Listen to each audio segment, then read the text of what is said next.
Hi everyone, welcome to another cocktail for playmakers.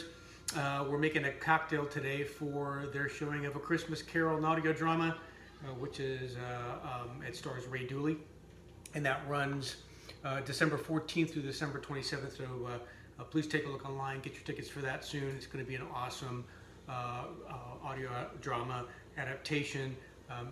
Check it out, it's pretty fun. So in the spirit of that, we're going to do a cocktail that the Cratchits drink in the middle of the book. It was a gin punch, a hot gin punch. Now, we're going to do an adaptation on that because if you did not have money, like the Cratchits did not have money, your gin punch was simply hot gin with lemon in it, and that's it. So that would pack quite a punch. The flavors would be extremely limited, and of course at this point the gin was probably not that good quality gin either. So we're going to do an adaptation of this and of what he drank, and this adaptation actually comes from Charles Dickens's great-grandson, Cedric Dickens, and he wrote a book called Drinking with Dickens, and Charles Dickens apparently loved punches, and this is one of his favorite punches. So this is what we're going to make that you can make at home tonight. Now, I'm not going to show you how to do all the parts just because I had to let it simmer for 30 minutes. And that means I'd be making a second batch. So I've already done one batch. I've done all the prep work, put it in there. It's I think it's probably pretty much done right about now. But I'm going to show you the ingredients first, and then we'll walk through it. So this way you can pause the video if you want, or if you want to go back to it, be a little bit easier. There you go. That's the ingredients. TOPO organic Piedmont gin. You need 2 cups of that. The original recipe actually calls for Madeira. So Madeira is sort of like a port. It just tended to be aged a little bit longer, and they tended to be cooked a little bit more. So the flavors were a little bit more intense, more nutty, they say. But tawny port is a good substitution for that.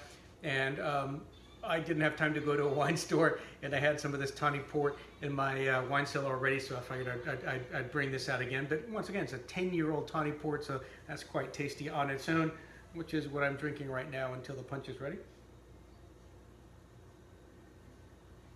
And so tawny ports, in case you did not know, are basically wines that are fortified with spirits, and that would help them with brandy, and that would help it last a lot longer, keep a lot longer. And packs a little bit more punch than wine. Usually runs around 19 or 20% alcohol by volume compared to, say, 10 to 13 for wines. All right, so 2 cups of gin, 2 cups of the tawny port. You need some 1 tablespoon or more for if you like it a lot sweeter. I'm just using Domino's dark brown sugar. I put a little over a heaping, well, I guess I put 1 heaping tablespoon in. You need 1 lemon. You're going to peel it with a peeler and put that into the pot, and then squeeze out the juice and put that in there as well.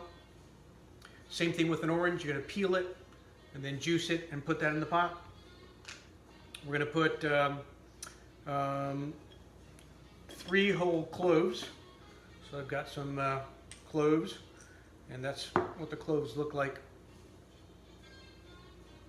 In case you did not know, I'm sure most people probably do know. Smells fantastic. So just 3 cloves in there. I'm going to put 3 sticks of cinnamon. And the recipe also calls for ground nutmeg, so I've got a little ground nutmeg in there. But I'm going to I've got some real nutmeg, some whole nutmegs, and I'm gonna zest that on top of the drink once I'm done. I think it'll be a little bit brighter than the store-bought spice. And then I think the key ingredient to this is a pineapple. So let's talk about pineapples. Discovered by Christopher Columbus, brought them back to Spain. The king, queen loved them. They loved the fact that they were so sweet and so juicy. Only problem was that they were not easy to transport, right? So back in the 16th and 17th century, pineapples were extremely expensive. They went for as much as about, in equivalent dollars, about $8,000 per pineapple, right? Scarcity, how exotic it was and all that. So during Charles Dickens' times, they would be around, but they would still be really expensive.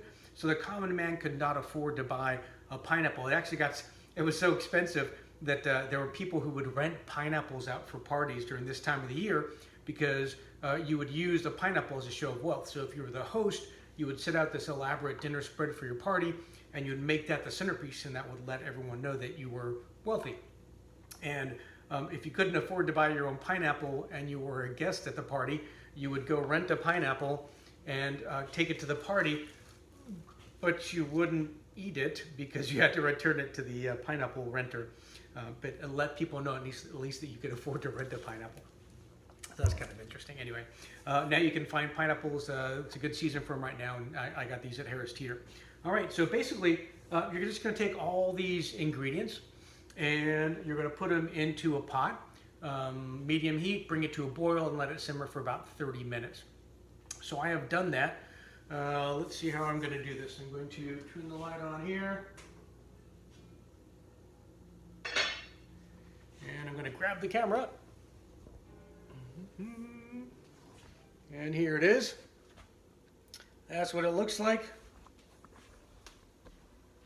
Give it a little stir. It smells fantastic. All right. So you can see why I didn't want to make double the recipe. That'd be a lot of punch to drink. So I'm going to put this, they would normally put it into a mug, but seeing as how it is all alcohol basically, I'm going to put it into this nice festive glass here. Get some of the pineapple.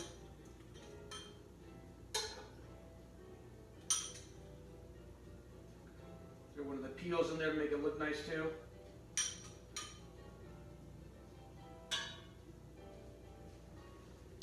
And there it is. And a little bit of a ground nutmeg just on top, just to bring it out.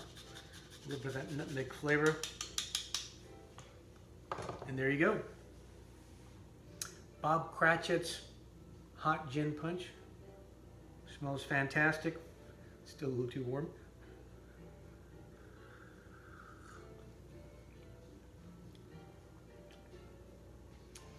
Tastes amazingly sweet. It doesn't taste very boozy. I'm really surprised. The first time I've made this, I'm surprised it's not boozier. I guess the pineapple really, the juice of the pineapple really brings up the sweetness level and cuts the alcohol down a bit. But yeah, I can pick up the clove and the cinnamon. Yeah, you can definitely sip this all night long and enjoy it. Go take a look at A Christmas Carol Playmakers repertory. Buy tickets, and if you can't make it, donate money to them.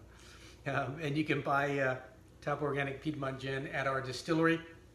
And the Tawny Porch you can buy at a good wine shop. Chapel Wine Shop has a good selection. You can buy it at the grocery store too. But there you go.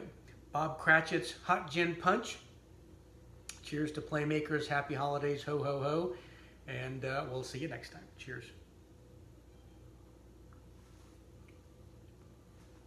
Yum.